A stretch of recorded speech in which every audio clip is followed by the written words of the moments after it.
আসসালামু আলাইকুম। ধন্যবাদ শ্রীলঙ্কা ক্রিকেট টিমকে। আমরা এতদিন নাগিন ড্যান্স দিয়েছি, নাগিন ড্যান্স আর দিব না।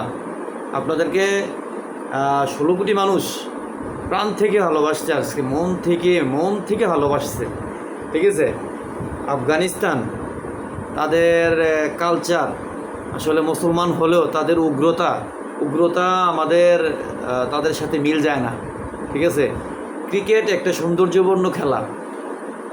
তাদের যে কথাবার্তা, এই কথাবার্তায় আসলে এই কোনো ক্রিকেট টিমের কাম্য না।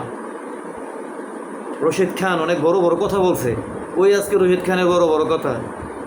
আচ্ছা, সুপার ফোরে কিন্তু চলে গেছে বাংলাদেশ। রশিদ, দেখো মামা, দেখো কাপ নিয়ে গেছে শ্রীলঙ্কায়। ঠিক আছে, আমরা খুশি, আমরা সুপার ফোরে খেলতে পারছি, এটাই খুশি। ঠিক আছে, আমাদের বিশ্বকাপের দরকার নাই, এশিয়া কাপের দরকার নাই। মামা, তোমার মতন এত বেয়াদব আমাদের খেলোয়াড়রা না। তোমরা যে বেয়াদব, এই বেয়াদবই শিখছো শুধু ইন্ডিয়ার সাথে মিশা। ইন্ডিয়ার সাথে যদি না মিশতা, এই বেয়াদবি তোমরা শিখতে পারতা না।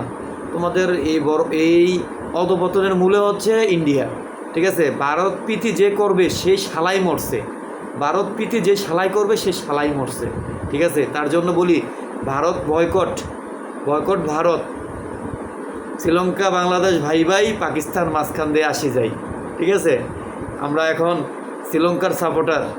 ধন্যবাদ শ্রীলঙ্কা, আপনাকে বারবার ধন্যবাদ দেই। মেন্ডিস আজকে কি খেলাই না দেখাইলো রে ভাই। মেন্ডিস তো ঠান্ডা মাথার খুনি। এরকম খেলা যদি খেলতে পারে, Asia cup confirm Asia cup Sri Lanka নিছে। কমেন্টে বলে যাবেন এশিয়া কাপটা সত্যি কি শ্রীলঙ্কা নিছে নাকি বাংলাদেশ নিছে। ঠিক আছে, ইন্ডিয়ার এবার বেল নাই, যা তুই লাফালাফি করো, ইন্ডিয়া এশিয়া কাপ নিতে পারবে না। কমেন্টে বলে যান।